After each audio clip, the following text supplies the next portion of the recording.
صحابہ کرام رضوان اللہ تعالی علیہم اجمعین کا راستہ ہے۔ اللہ نے جو کچھ بتایا نبی صلی اللہ علیہ وسلم اسی پر چلے، انبیاء علیہ السلام اسی راستے پر چلے، اور پھر جو نبی علیہ السلام نے بتایا اللہ کا راستہ تو صحابہ کرام رضوان اللہ تعالی علیہم اجمعین اسی پر چلے، اور صحابہ کرام رضوان اللہ تعالی علیہم اجمعین نے اسی پر عمل کیا۔ تو جس راستے پر صحابہ کرام چلے وہی راستہ انبیاء علیہ السلام کا راستہ ہے، اور جس راستے پر انبیاء علیہ السلام چلے وہی راستہ اللہ رب العزت کا راستہ ہے۔ کوئی شخص ڈائریکٹ اللہ کا راستہ اختیار نہیں کر سکتا۔ اس سے نفی ہو گئی ان لوگوں کی جو ڈائریکٹ کہتے ہیں بس قرآن سے استدلال کرو، احادیث اقوال صحابہ کو چھوڑ دیتے ہیں، صرف کہتے ہیں کہ قرآن کی پیروی کرو۔ ٹھیک ہے نا میرے بھائی؟ تو قرآن کو سمجھنے کے لیے، قرآن کی تشریح کے لیے، قرآن کی وضاحت کے لیے، قرآن کی تفصیل کے لیے، قرآن کی معانی و مفاہیم کو سمجھنے کے لیے، قرآن کے ظاہر کو سمجھنے کے لیے، قرآن کے باطن کو سمجھنے کے لیے احادیث مبارکہ کی ضرورت ہے۔ بغیر احادیث مبارکہ کے قرآن عظیم فرقان مجید سمجھ نہیں آتا۔ کوئی شخص کہے کہ میں صرف قرآن کی آیات مقدسہ کا ترجمہ کر کے اسی پر اکتفا کر لوں، وہی میرے لیے راہ ہدایت ہے، کبھی بھی ایسا نہیں ہو سکتا۔ جب تک کہ وہ احادیث کا سہارا نہیں لے گا اس وقت تک قرآن کے راز اس پر نہیں کھلیں گے، معانی کا انکشاف اس پر نہیں ہوگا، حقائق ظاہر و باطن کا یہ اس پر نہیں ہوں گے۔ میرے بھائی کچھ بات سمجھ آ گئی یا نہیں ہے میرے بھائی؟ اس لیے جو ہے ٹیڑھے راستے اختیار نہیں کرنے چاہیے۔ ہمیں ائمہ کرام نے صحابہ کا راستہ بتایا، صحابہ کرام نے ہمیں نبی علیہ السلام کا راستہ بتایا ہے، اور نبی علیہ السلام نے ہمیں اللہ کا راستہ بتایا۔ آپ نے مجھ سے پوچھا کہ استاد صاحب یہ جلال پور پیر والے پہ کون سا راستہ جاتا ہے؟ تو میں نے کہا سیدھے چلے جاؤ، یہاں موڑ جانا۔ جیسے چوک پہ پہنچے تو ان سے پوچھا کہ وہاں راستہ کون سا جاتا ہے، انہیں وہی راستہ بتایا جو میں نے بتایا آپ کو۔ آپ پیر گئے پہنچے یا پل کھارا پہنچے یا پکی پل پہنچے، کسی اور سے پوچھ لیا آپ نے کہ یار میں نے جلال پور پیر والے پہ جانا ہے، کون سا راستہ جانا ہے؟ آپ کو کیا بتائیں گے؟ وہ سیدھے چلے جانا۔ میں نے آپ کو بتایا ادھر چلے جانا، وہی راستہ آپ کو بتایا اگلے نے وہی راستہ بتایا آپ کو آگے جانے کا۔ ابھی اشخاص تو متعدد ہو گئے ہیں لیکن راستہ ایک ہے۔ ٹھیک ہے، اللہ کا راستہ ایک ہے، بتانے والی ہستیاں جو ہے وہ مختلف ہو گئے۔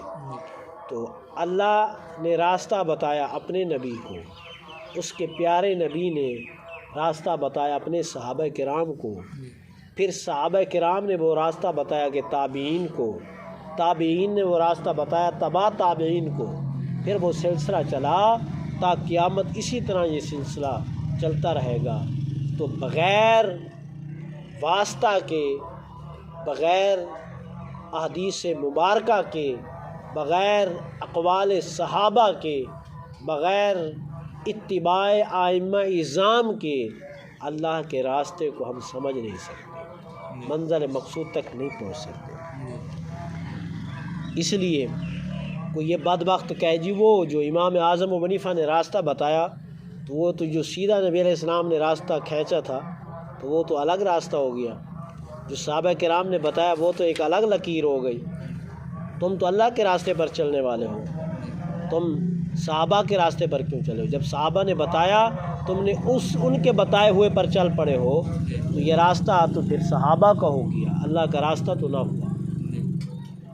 یا کوئی کم بخت بدبخت یہ کہے کہ جو راستہ نبی نے بتایا، نبی علیہ السلام نے بتایا، وہ راستہ جو اللہ تک پہنچتا ہے، تو پھر تو تم نبی کے کہنے پر چل رہے ہو، تو گویا کہ نبوت کا راستہ اختیار کیا، نہ کہ سبیل اللہ کا راستہ، اللہ کا راستہ تم نے اختیار کیا۔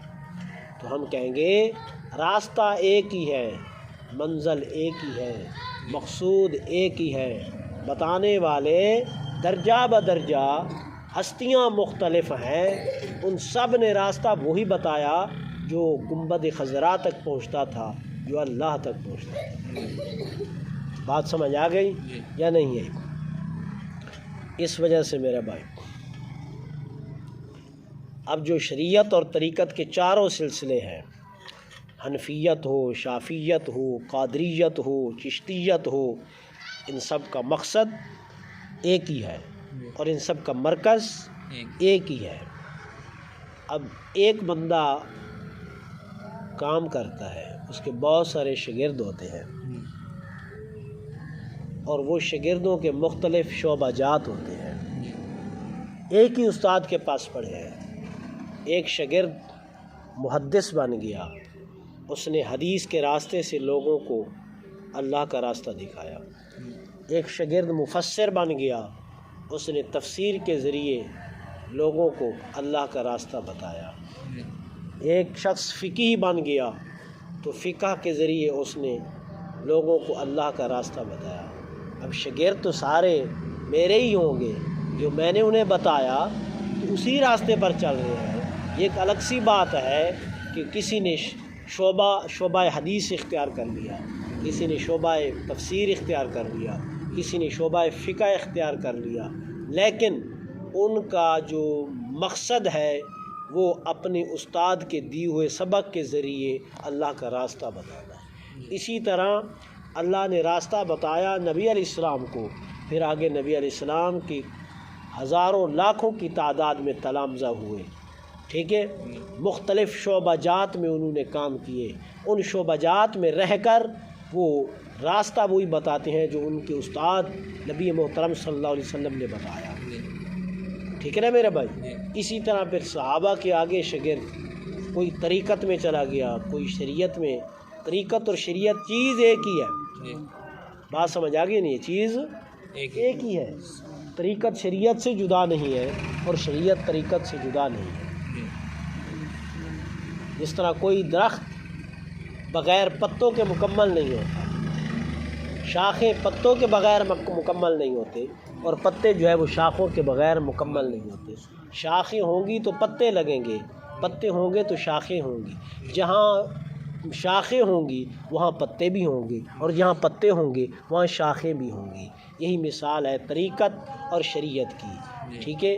تو یہ شریعت ایک پرندہ ہے اور طریقت اس کے لیے پر ہے، جس سے انسان اڑان کرتا ہے، اڑتا رہتا ہے میرے بھائی، ٹھیک ہے نا میرے بھائی۔ تو شریعت اصل ہے اور یہ طریقت جو ہے اس کے پر ہے، اس کے کیا ہے میرے بھائی؟ پر ہے۔ تو جس کے پاس اصل ہوگی اس کے پاس پر بھی ہوگی، جس کے پاس کہے جی میرے پاس پر تو ہے اصل نہیں ہے، ایسا تو نہیں ہو سکتا میرے بھائی۔ اس وجہ سے بعض لوگوں نے طریقت کو اختیار کر لیا تو شریعت سے منہ موڑ لیا، انہوں نے کہا شریعت اور چیز ہے، طریقت اور چیز ہے۔ بعض لوگوں نے شریعت پر عمل کر لیا تو طریقت سے منہ موڑ لیا، ٹھیک ہے نا میرے بھائی۔ تو چار امام، سیدنا حضرت امام اعظم ابو حنیفہ رحمۃ اللہ تعالیٰ علیہ، سیدنا حضرت امام احمد بن حنبل رحمۃ اللہ تعالیٰ علیہ، سیدنا حضرت امام مالک رحمۃ اللہ تعالیٰ علیہ، سیدنا حضرت امام شافعی رحمۃ اللہ تعالیٰ علیہ، یہ شریعت کے امام ہیں، لیکن مرکز و محور ایک ہی ہے، راستہ ایک ہی بتاتے ہیں، ٹھیک ہے نا میرے بھائی۔ اور اسی طرح طریقت کے بھی چار امام، سیدنا حضرت شہنشاہ بغداد سیدنا حضرت غوث اعظم رضی اللہ عنہ، شہنشاہ گورڈا، ٹھیک ہے، معین الدین چشتی رحمۃ اللہ تعالیٰ علیہ، شاہ شہاب الدین سہروردی رحمۃ اللہ تعالیٰ علیہ، خواجہ معین الدین اجمیری رحمۃ اللہ تعالیٰ علیہ۔ تو یہ چاروں سلاسل طریقت کے امام ہیں، کس کے امام ہیں؟ طریقت کے امام ہیں۔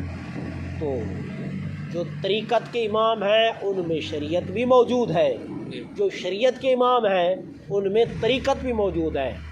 فرق اتنا ہے کہ جو شریعت کے امام ہیں انہوں نے فقہی مسائل بتائے ہیں، اور جو طریقت کے امام ہیں انہوں نے معرفت، خدا تک پہنچنا، ٹھیک ہے نا میرے بھائی، وہ مسائل بتائے ہیں۔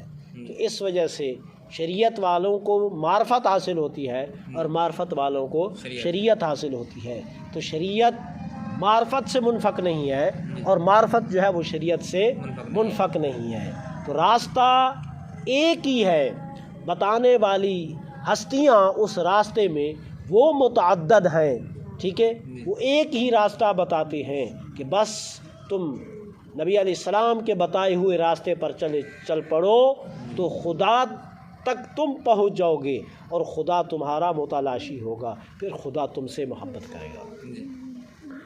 کیسے ہے قرآن پاک میں؟ قل اطیعوا اللہ واطیعوا الرسول، ٹھیک ہے، اللہ کی اطاعت کرو اور رسول کی اطاعت کرو، ٹھیک ہے۔ اور دوسرے مقام پر فرمایا قل ان کنتم تحبون اللہ فاتبعونی یحببکم اللہ ویغفر لکم ذنوبکم واللہ غفور رحیم۔ فرمایا اگر تم اللہ سے محبت کرنا چاہتے ہو، قل ان کنتم تحبون اللہ، اللہ سے اگر تم محبت کا رشتہ جوڑنا چاہتے ہو تو پھر آگے کیا آقا علیہ السلام نے فرمایا؟ اللہ نے فرمایا قل ان کنتم تحبون اللہ فاتبعونی، اے محبوب انہیں کہہ دو اگر تم خدا سے محبت کرنا چاہتے ہو فاتبعونی، پھر میری اتباع کرو،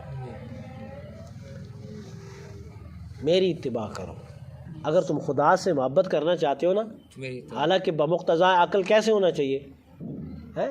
اے محبوب فرما دو اگر تم اللہ سے محبت کرنا چاہتے ہو تو پھر اللہ کی اتباع کرو۔ مقتضیٰ عقل، عقل کے تقاضے کے مطابق تو یوں ہی ہونا چاہیے ہے کہ لوگوں اگر تم اللہ سے محبت کرنا چاہتے ہو تو پھر اللہ کی اتباع کرو۔ یوں نہیں فرمایا، بلکہ فرمایا لوگوں تم اگر اللہ کی اتباع کرنا چاہتے ہو، اللہ سے محبت کرنا چاہتے ہو تو فاتبعونی، پھر چلو میرے راستے پر، اتباع میری کرو۔ محبت خدا سے اور اتباع میری کرو۔ اتباع کس کی کرو؟ میری کرو۔ فاتبعونی، جب تم میری اتباع کرو گے تو پھر تمہیں یہ کہنے کی ضرورت نہیں رہے گی کہ ہم اللہ سے محبت کرتے ہیں، پھر اللہ تم سے خود بخود محبت کرے گا، پھر وہ راستہ تم پر خود بخود چل کر آئے گا، پھر اس کی معرفت تمہیں خود بخود نصیب ہو جائے گی، پھر تم پر سارے دروازے خود بخود کھل جائیں گے، ٹھیک ہے۔ اللہ کے جتنے راز کے خزانے ہیں، اس کے معرفت کے جتنے دروازے ہیں، زہد کا دروازہ ہو، تقویٰ کا دروازہ ہو، معرفت کا دروازہ ہو، تسلیم کا دروازہ ہو، فقر کا دروازہ ہو، جتنے دروازے ہیں وہ سارے کے دروازے اس وقت تم پر معرفت کے کھلیں گے جب تم فاتبعونی، غلامی مصطفیٰ کا پٹا اپنے گلے میں ڈالو گے، ٹھیک ہے۔ یحببکم اللہ، پھر اللہ تم سے محبت کرے گا، یہ نہیں کہ میں تم سے محبت کروں گا، پھر اللہ تم سے محبت کرے گا، ٹھیک ہے۔ اگر تم اللہ سے محبت کرنا چاہتے ہو نا تو پھر اللہ بھی تو تم سے محبت کرے نا، ہے۔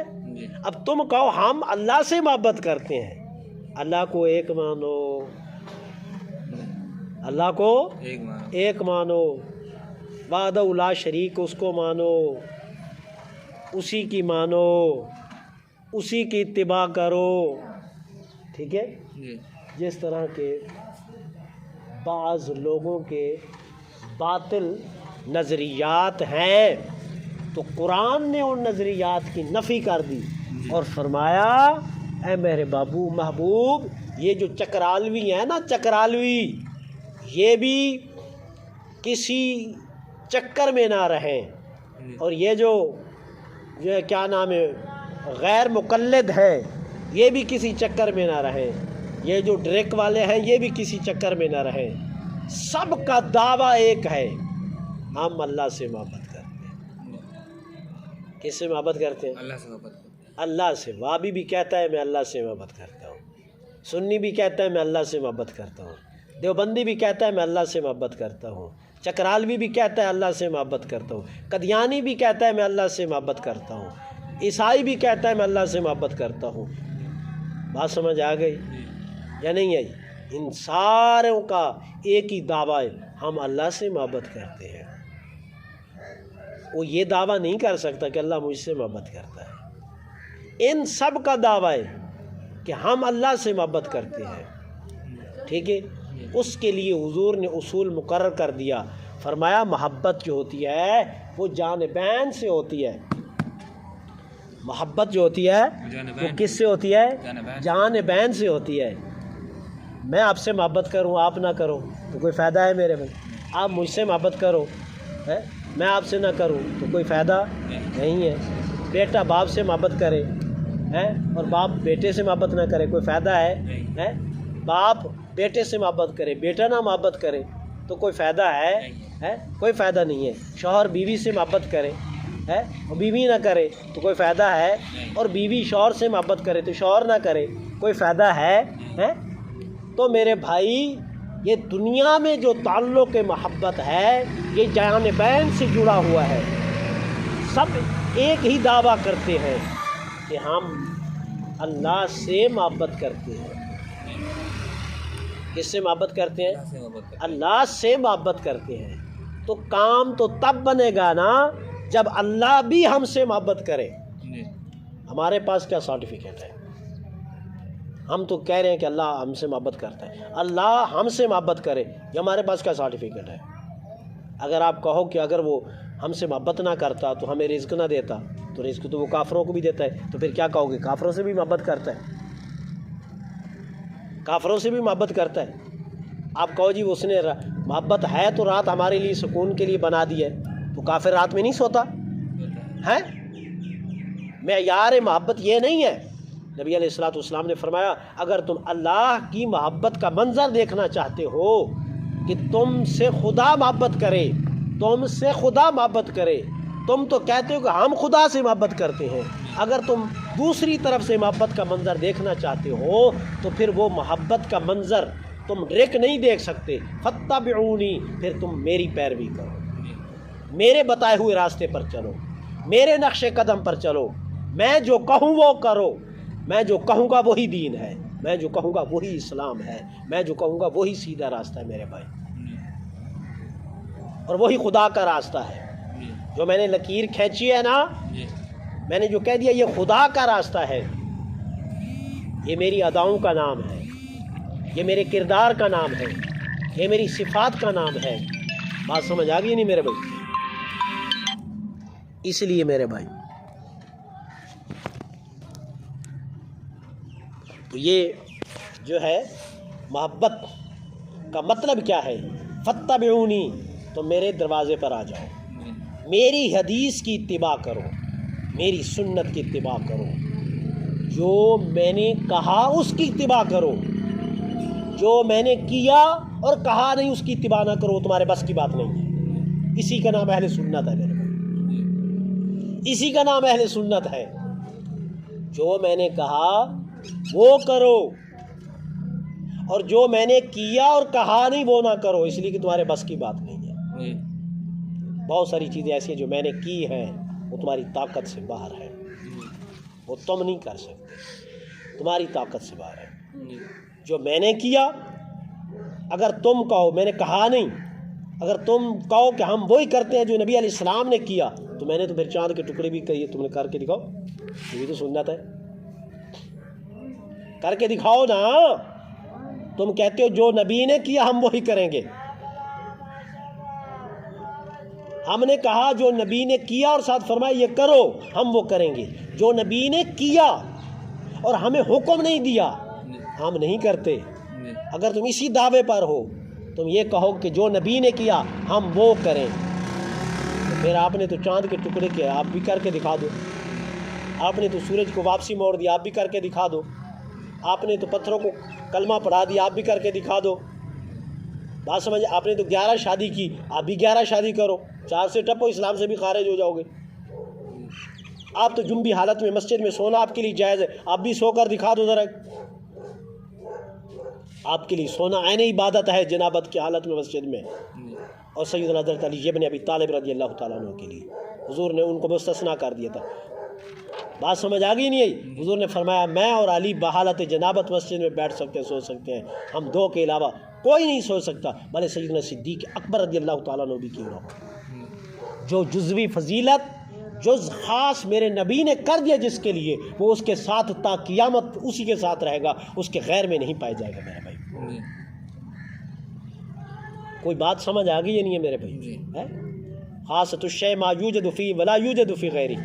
اسلام کہتا ہے کہ 4 شادیاں کر سکتے ہو عین وقت، 4 بیویاں رکھ سکتے ہو بیک وقت، ایک ہے دوسری رکھ سکتے ہو، دوسری ہے تیسری رکھ سکتے ہو، تیسری ہے چوتھی رکھ سکتے ہو، ہاں 4 جب ہو جائیں 5ویں نہیں رکھ سکتے جب میں سے 4 میں سے ایک کو ہٹاؤ گے نہیں۔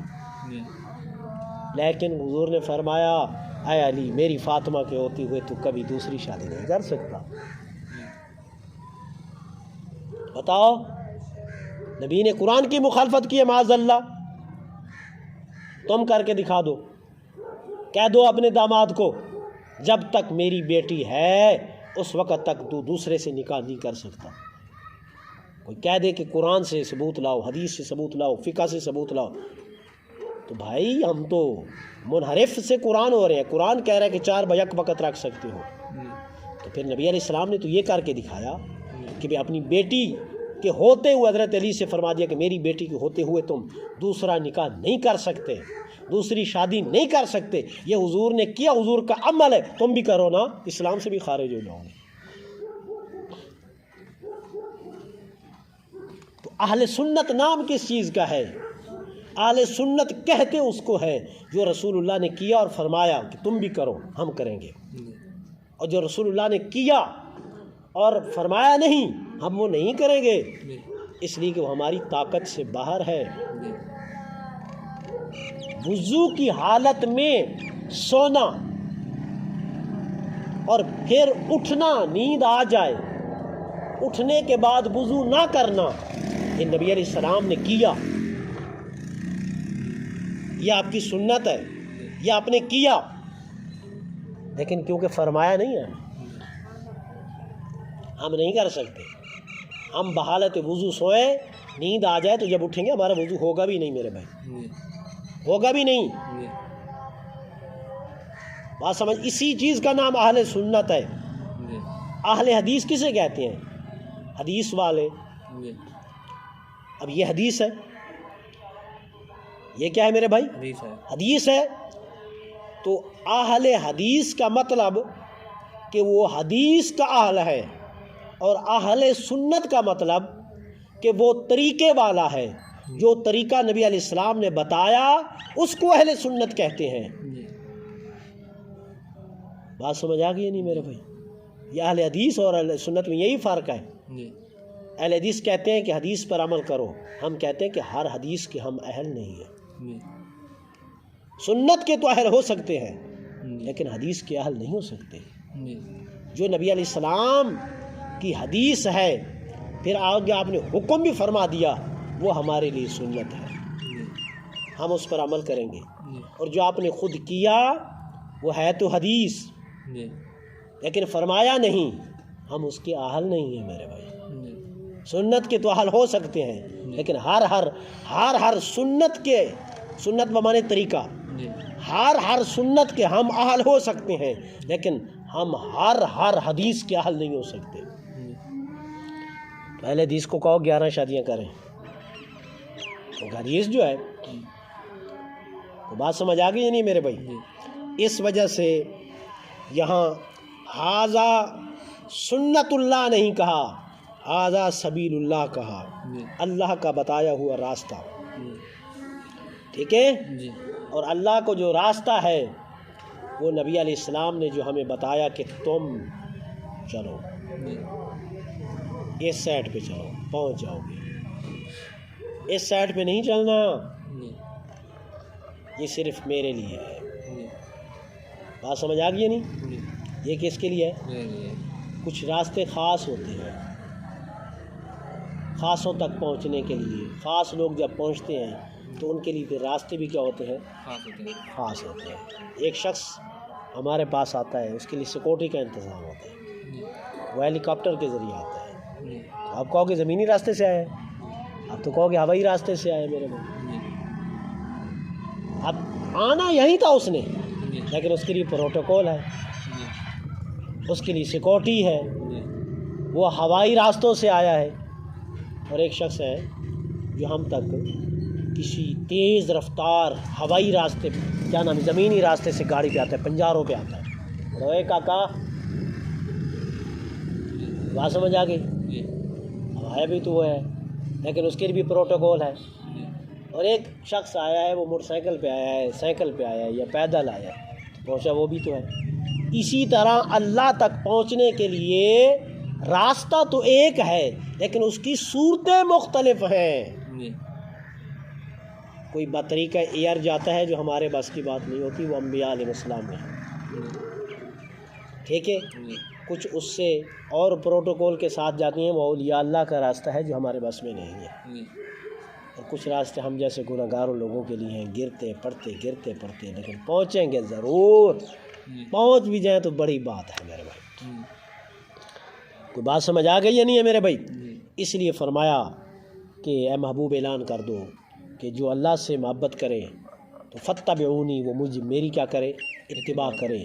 جب تم میری اتباع کرو گے تو یحببکم اللہ، اللہ تعالیٰ. پھر کنیکشن جڑ جائے گا، ادھر سے بٹن آن ہو جائے گا، ادھر محبت کی جو ہے وہ لائٹ تمہارے دل میں جلنے لگے گی، پھر ارتھ اور کرنٹ آنے لگے گا. اب ایک طرف سے جوڑتے رہو، اوپر سے نہ جڑے تو کوئی فائدہ نہیں ہے. اس کا جو کنیکشن ہے نا محبت کا، اللہ کے بندے کے ساتھ جو محبت کا جو ایک کنیکشن ہے معرفت کا، وہ میری اتباع میں جڑا ہوا ہے. اس کا جو ٹرانسفارم وہ میری اتباع ہے. پھر میری اتباع سے تاریں نکلتی ہیں، ادھر سے ایک تار اوپر کی طرف جاتی ہے اور ایک تار خلق خدا کی طرف جاتی ہے، مخلوق کی طرف جاتی ہے. تو تم اس میری اتباع کے ٹرانسفارم کے ساتھ تار جوڑو، یہاں سے کرنٹ لو. تمہارے بس کی بات نہیں ہے کہ ادھر سے ڈائریکٹ 18,000 وولٹ کے ساتھ جوڑ لو. اس 18,000 وولٹ کے کرنٹ کو برداشت کرنا وہ میں مصطفیٰ کا کمال ہے، ٹھیک ہے. وہ جمع ہوتا ہے میری اتباع کے ٹرانسفارم کے اندر، میری اتباع کے ٹرانسفارم کے اندر. آگے سمجھ؟ ادھر سے کنیکشن لو، اور وہ بھی ڈائریکٹ نہ لو کہ ڈائریکٹ کنیکشن دینا.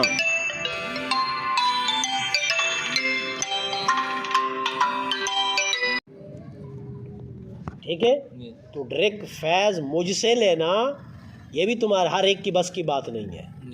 جو یہ مرکز ہے نا، اتباع، میری اتباع کرو، ٹھیک ہے. اوپر سے جو فیضان آتا ہے نا تو صرف یہیں آتا ہے، ادھر تک بس. پھر آگے فیضان جو لینا چاہے تو وہ کنیکشن کرے. اب وہ ڈائریکٹ مجھ سے بھی کنیکشن نہیں کر سکتا، موسیٰ علیہ السلام نہیں کر سکے. ہم کون ہیں؟ وہ کنیکشن موسیٰ علیہ السلام نہیں جوڑ سکے تو ہم کون ہیں میرے بھائی؟ ٹھیک ہے نا میرے بھائی؟ رب آرینی، اللہ سے ڈائریکٹ وہ کنیکشن جوڑ سکے تھے، اور میں نہیں، مجھے نہیں دیکھ سکتا ڈائریکٹ. اے موسیٰ تیرے بس کی بات ہی نہیں ہے. اگر تو نے مجھے دیکھنا ہے نا، مجھے دیکھنا ہے نا، میں دکھا تو سکتا ہوں لیکن تیرے اندر تاب نہیں ہے، تو پھر آسمانوں پر آ جانا، یار کو معراج میں بلاؤں گا، ٹھیک ہے. تو بہانہ سا بن جائے گا، پھر ادھر آ جانا، اس کو تو دیکھتا رہنا، یوں سمجھ لے کہ تو مجھے دیکھ رہا ہے، ٹھیک ہے. تو آگے سے نا ٹرانسفارم ہے، یہ بڑا تربیلا فیض ہے، یہ بڑا ٹرانسفارم ہے، ٹھیک ہے نا. اوپر سے فیض جہاں صرف آتا ہے، اس ڈیم سمجھتے ہو، سینہ مصطفیٰ، اوپر سے جو سمندر کا جو فیض آتا ہے اوپر سے، وہ بڑے ڈیم صدر مصطفیٰ نبی علیہ السلام کا سینہ مبارک، اس میں آ کے گرتا ہے، پھر ڈیم سے آگے تارے نکلتی ہے۔ اب یہ 18,000 بول رہا ہے نا، یہ ڈائریکٹ ڈیم سے نہیں آ رہی، آگے بات سمجھ۔ پھر اس کے ساتھ بابا چھوٹے چھوٹے ٹرانسفارم لگتے ہیں، لیکن وہ بھی بڑے ہوتے ہیں۔ بشکل سیدنا صدیق اکبر، بشکل سیدنا حضرت عمر بن الخطاب، بشکل سیدنا حضرت عثمان غنی، بشکل سیدنا حضرت علی بن ابی طالب رضوان اللہ تعالیٰ علیہم اجمعین، دیگر صحابہ کرام رضوان اللہ تعالیٰ علیہم اجمعین، مع ابنات مصطفیٰ، ٹھیک ہے نا میرے بھائی، اور ازواج مطہرات، ان تمام کی محبتیں پیار دل میں ہوں گے تو پھر رسول اللہ صلی اللہ علیہ وسلم کے سینے سے فیض حاصل کر سکتے ہو۔ اس میں ایک حدیث ہے، نبی علیہ السلام نے ارشاد فرمائے، صحابہ سے پوچھا، آپ نے فرمایا من حب اللہ، کون ہے تم میں سے جو اللہ سے محبت کرے؟ سب صحابہ نے عرض کی یا رسول اللہ، ہر ایک اللہ سے محبت کرنے کی خواہش کرتا ہے۔ تو فرمایا حبنی، پھر مجھ سے محبت کرو۔ کس سے محبت کرو؟ یہ کہہ کر حضور نے فوراً سوال کیا، فرمایا من احبنی، تم میں سے جتنے بیٹھو کون ہے جو مجھ سے محبت کرتے ہو؟ یا رسول اللہ ہم تو آپ سے محبت کرتے ہیں۔ آپ نے فرمایا حب القرآن، اگر مجھ سے محبت کرنا چاہتے ہو تو پھر قرآن سے محبت کرو۔ کس سے محبت کرو؟ قرآن سے محبت کرو۔ یہ کہہ کر حضور کچھ دیر خاموش ہوئے، پھر فوراً سوال کیا، فرمایا من حب القرآن، کون ہے جو قرآن سے محبت کرے؟ صحابہ نے عرض کیا رسول اللہ ہم سب قرآن سے محبت کرتے ہیں۔ تو فرمایا احب اہل بیتی، پھر میرے اہل بیت سے محبت کرو، میری اطرت سے محبت کرو۔ کس سے؟ اطرت سے، میری اولاد سے محبت کرو، میرے گھر سے محبت کرو، تو تمہیں قرآن کی محبت ملے گی، قرآن کی محبت ملے گی تو میری محبت ملے گی، میری محبت ملے گی تو اللہ کی محبت ملے گی۔ واضح حدیث ہے۔ تو اللہ نے اللہ کی محبت کو آپ نے موقوف رکھا ہے اپنی محبت پر، اپنی محبت کو موقوف رکھا ہے قرآن کی محبت پر، اور قرآن کی محبت کو موقوف رکھا ہے حضور کے گھرانے پر۔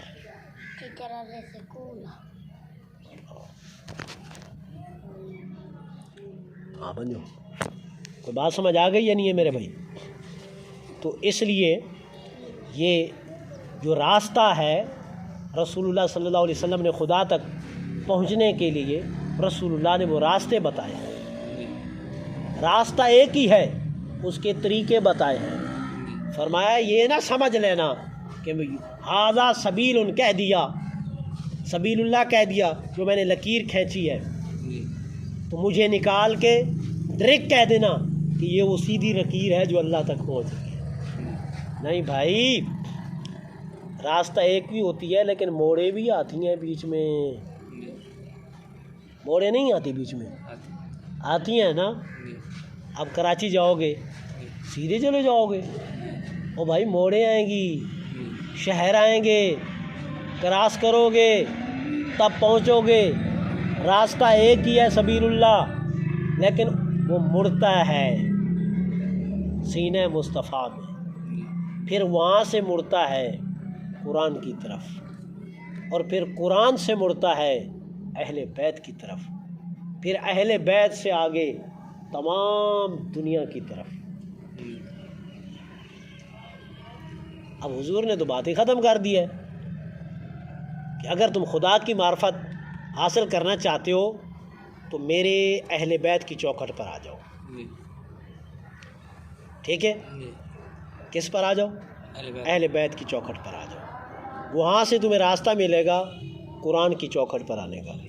جب قرآن کی چوکھٹ پر آ جاؤ گے تو آگے سے دروازہ کھلا ہوگا مجھ تک پہنچنے کا. جب مجھ تک پہنچو گے تو پھر آگے دروازہ کھلے گا جو سیدھا اللہ کی طرف جائے گا.